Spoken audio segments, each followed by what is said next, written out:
So, let's dive in and unpack the really radical and, honestly, kind of surprising ideas in Henry Ford's My Life and Work.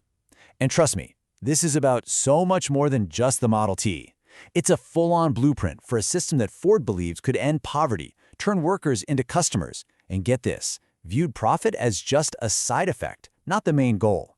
We're going to explore the machine behind the man.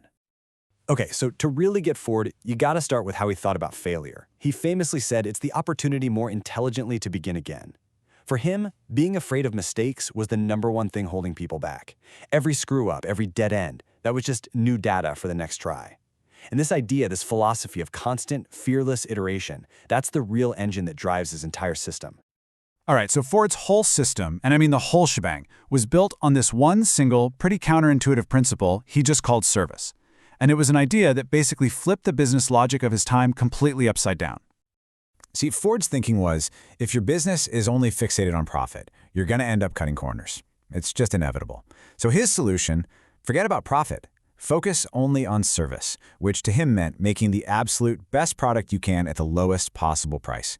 He was totally convinced that if you nailed that, profit wasn't just going to follow, it would be practically impossible to avoid. Profit was the reward, not the reason. In this comparison here, it just nails the core of his philosophy. He looked at the typical profit motive and thought it was just short-sighted. It was a distraction. For him, the question wasn't, how do we make the most cash? The real question, the only question, was, how can we do the work better? That little switch in priorities, that's what powered the entire Ford revolution. Okay, so that's the big idea. But how did this philosophy of service actually translate to the factory floor? Well, it led to a complete reinvention of manufacturing as the world knew it. The goal was this relentless, almost obsessive war on waste. I mean, they analyzed every single motion. They simplified every task. They built incredibly specialized tools for every little job. And of course, the big one, they brought the work to the worker with the moving assembly line.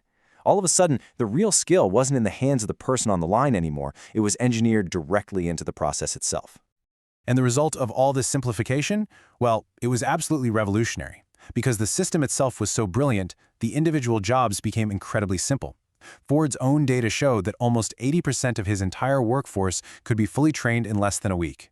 This just blew the doors of industrial employment wide open for millions of people who'd never had a chance before. So what's the bottom line? What was the direct outcome of all this obsessive efficiency? Well, the savings weren't just pocketed as profit. No way. Instead, Ford used them to systematically, deliberately, drive down the price of his products, making them available to more and more people. The Fordson tractor is a perfect case study. You can see it right here. As they got better and better at making them, the price was just cut again and again. And this wasn't some temporary sale, you know. This was the system working exactly like it was supposed to, fulfilling that core mission of service by making the product affordable for pretty much everyone. But you know, for all the talk about machines and assembly lines, maybe Ford's most famous innovation, it wasn't a machine at all. It was a wage, an idea so radical, it sent shockwaves through the entire industrial world. So in 1914, Ford does something that just makes the whole world's jaw drop. He announces he's going to pay his workers $5 for an 8-hour day. Now, you got to understand, this was more than double the average manufacturing wage at the time. It was completely unheard of. So, you might be thinking, was this just Ford being a really nice guy? Some kind of charity from a rich industrialist? Well, not according to Ford. Ford's answer to that question was a big, fat no. He insisted this wasn't charity, it was just good business. In his own words, the $5 day was one of the finest cost-cutting moves we ever made. So, how on earth could doubling your payroll actually cut costs? So here's the logic, and it's brilliant, really. It worked on 2 levels.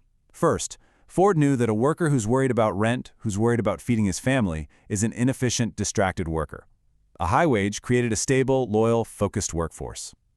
But here's the truly genius part. He realized he was creating an entirely new class of customer. By paying his employees enough to actually buy the cars they were building, he was literally creating his own market. Well, you can probably guess that this whole philosophy, this idea of building from the inside out, relying on your own efficiency and your own workers, it was bound to ruffle some feathers with the established powers of the day. First up, he took on this powerful cartel of manufacturers who basically had a stranglehold on the auto industry through something called the Selden Patent. They used it to decide who could build cars and what they should cost. Ford fought them for years because he believed that kind of gatekeeping was a direct threat to real progress. And then there were the bankers. Man, he did not trust Wall Street. He was convinced that financiers, people who only think about money and balance sheets, were fundamentally the wrong people to run an industry. For Ford, the people in charge should be the makers, the engineers, the people who actually build things, not the money man. And this all came to a head in 1921. He's facing a massive cash crunch, and all of Wall Street is just sitting back, waiting positive he's going to have to come to them for a huge loan. But instead of going to them, hat in hand, Ford does something completely wild. He just radically speeds up his production cycle, turning raw materials into cash so fast that he generated the $87 million he needed all by himself. He proved his real bank was his own factory floor. And this quote just says it all, doesn't it? For Ford, capital wasn't something you borrowed from a bank, it was something you created through efficient work. In his world, the business had to control the money, not the other way around. And you see, this wasn't just about building cars. My Life and Work lays out this huge and sometimes pretty surprising vision for the future of society itself. His vision went way beyond the factory walls. He imagined a future that was the total opposite of the crowded, grimy industrial cities of his time. He saw industry breaking up, moving out into the countryside, with smaller factories powered by local rivers. He even imagined workers splitting their time between the assembly line and their own farms. It was this grand, almost utopian vision, all rooted in his absolute conviction that if we just eliminated waste, we could produce enough for everybody and end poverty for good. So when you boil it all down, here's the crucial thing to remember. None of these were separate ideas for him. The war on waste, the high wages, the low prices, his distrust of bankers, they were all interlocking gears in one single integrated machine. A machine designed not just to build cars, but to build an entirely new kind of society. And that leaves us with one last, kind of provocative thought. The Model T became the ultimate symbol of American freedom, right? The open road, individualism, going wherever you want. Yet the system that built it required the absolute opposite: rigid, crushing discipline and the total submission of the individual to the machine.